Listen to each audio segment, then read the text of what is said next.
Hi everyone, this is For the Love of Comics, back visiting my sister here in the Chicagoland area in the United States. And like always, that's a chance to do another recent reads and new acquisitions video. This is going to be a quick run through of some comics that I had ordered before and have been waiting for me over here, although not all of them, as well as a handful that I've been able to pick up so far. Folks are out of the house right now, so I don't know exactly how long I have before the house erupts in noise again. So let's jump right into it, shall we? To start off with, a couple of books that I'd ordered last time I was here, but arrived just a little too late for me to be able to take them back to India with me. This is Glenn Ganges in The River at Night by Kevin Huizenga. I've been a fan of Kevin Huizenga for many years, ever since I encountered his work in a Drawn-In Quarterly showcase issue. I've collected as many of his books and comics as I've been able to get my hands on, which I think is everything published by big publishers. His self-published issues of Super Monster are the only things that I've been missing, and the last time I was here, I was able to pick up the first issue of his newest series, Fielder. The River at Night, published by Drawn-In Quarterly, was definitely going to be something that I snagged.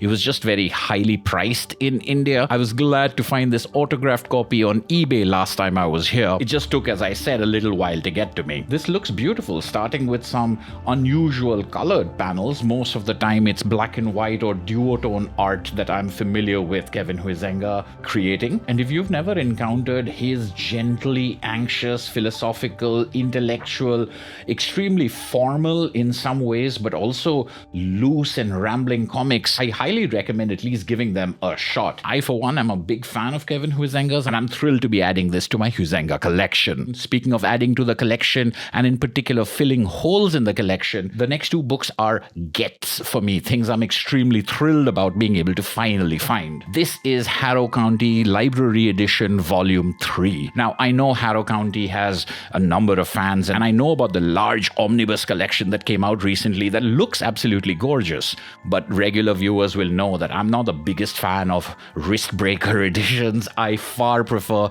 slimmer hardcovers. This, like the Hellboy library editions, is one of the perfect sizes, and I have volumes 1, 2, and 4, but volume 3 has always been extremely hard to find. With the prices on eBay running over $100, it's always been a little unfeasible for me to get my hands on this until now. This cost me about $30 or $35. It did come with stickers, most of which I have removed, but I don't really care about that. The condition inside is impeccable and immaculate. I would have been happy with a far lesser condition, honestly, just to finish the 4 volumes, and I will now admit that I've never finished Harrow County. I've never read it in the trade paperbacks. I read the first 2 library editions. The 4th one I did snag because I got it at a regular price, but I've never been able to continue with it until right now. This is one of those rare examples of patience paying off. It has been literally years that I've been waiting to get my hands on volume 3,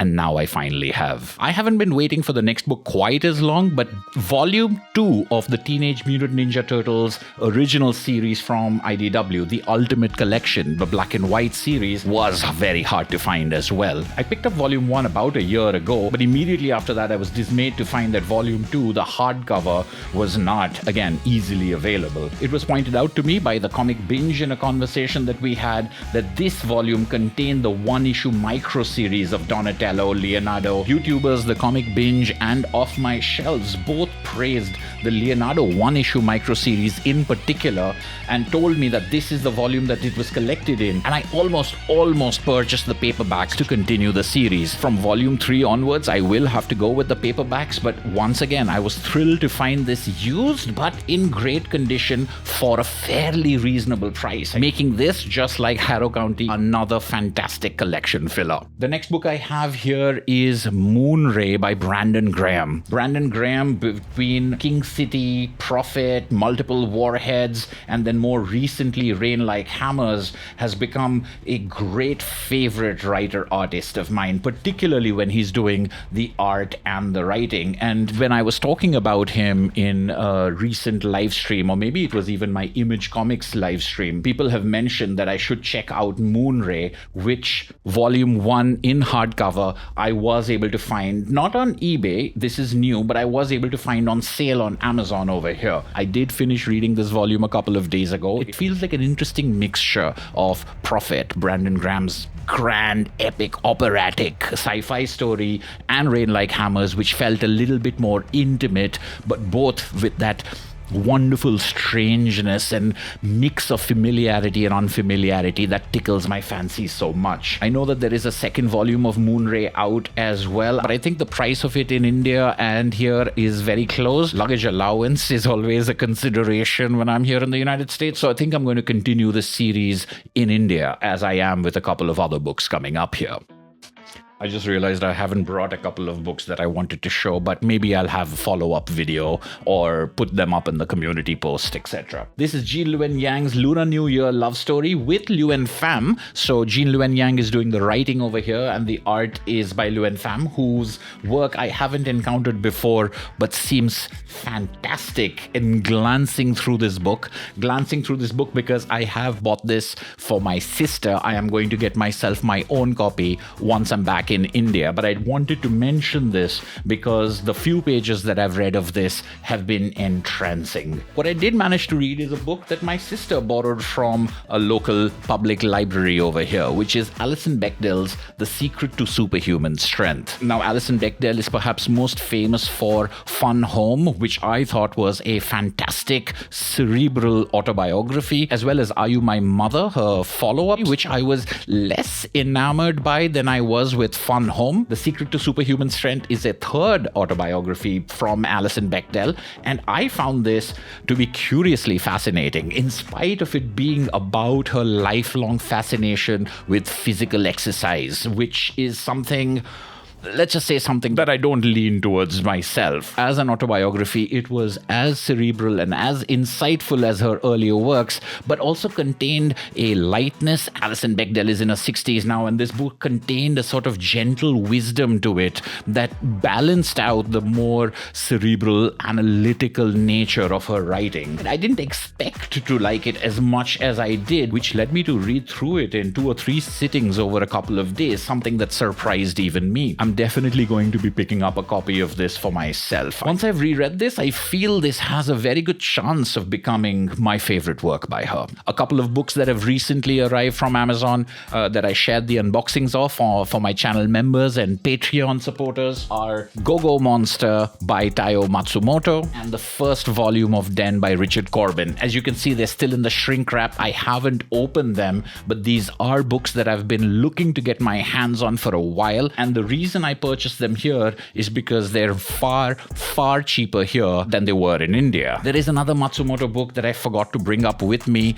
That's Tokyo These Days Volume 1, which Volume 2 and 3 I can see are again equivalent in pricing in India, so I'll pick them up once I'm back, but I did get Volume 1 over here, and I think subsequent volumes of Den are also about the same price, but both of these were about half of the price, so I just had to pick them up here, and now I'm going to have to figure out how I'm going to deal with the weight of these hardcovers. And the last couple of things I'd like to mention over here are typical of my US comics buying experience. First of all, from eBay, I was able to pick up 4 trade paperbacks of the Fantastic Four by Ryan North. I know Ryan North is writing the Fantastic Four right now. This is, I think, from a couple of years ago, 2021 or 2022. Regular viewers will know that Ashwita and I met Ryan North at New Delhi Comic Con and had a great time chatting with him about Slaughterhouse 5 and a number of other comics of his that we've read. And in the comments for that video, a lot of people told me that I should really check out his Fantastic Four.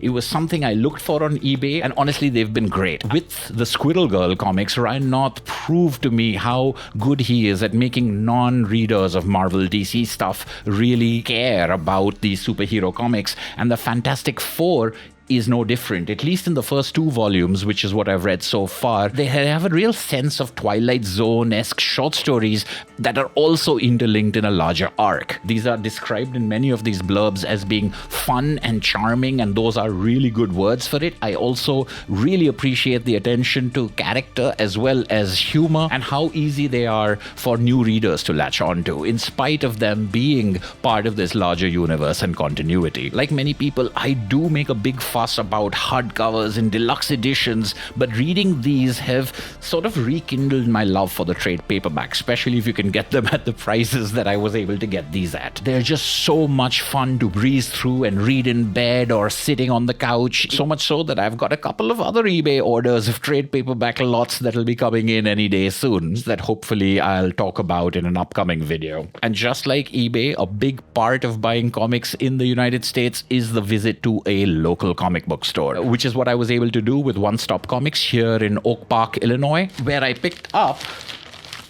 this interesting looking issue with a blank sketch cover and then the real regular cover of Batman's Strangest Cases, a sort of oversized and rough newsprint collection of a bunch of Denny O'Neill, Neal Adams, Luen and Bernie Wrightson Batman stories to do with the spooky and odd and weird, like the Swamp Thing story. There's a Man-Bat story over here. I really was hoping that the Gentleman Ghost two-parter that I have talked about on a couple of different occasions now, a childhood favorite of mine, was also included in this. This kind of thing isn't really what travels all the way to India, so I was very excited to pick up a copy of Batman's Strangest Cases, just as I was thrilled to pick up this copy of All-Star Superman WIP #1, a large format black and white edition of the first issue of All-Star Superman. Like many people, I love All-Star Superman. It's a fantastic series and it's a fantastic first issue. I also love black and white comics. I love the emphasis on line work. And once again, editions like this don't really make their way to India, which makes it the perfect type of memento to pick up here in the United States.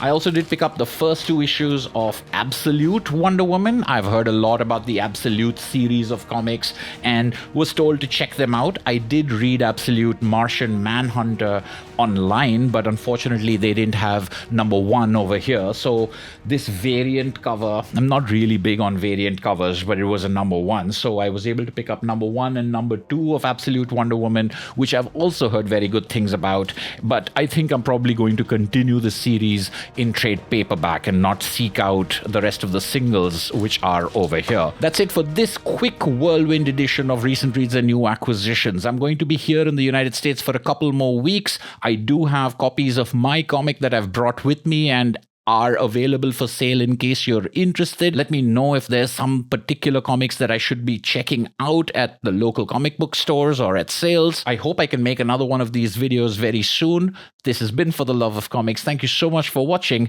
and I'll catch you in the next video.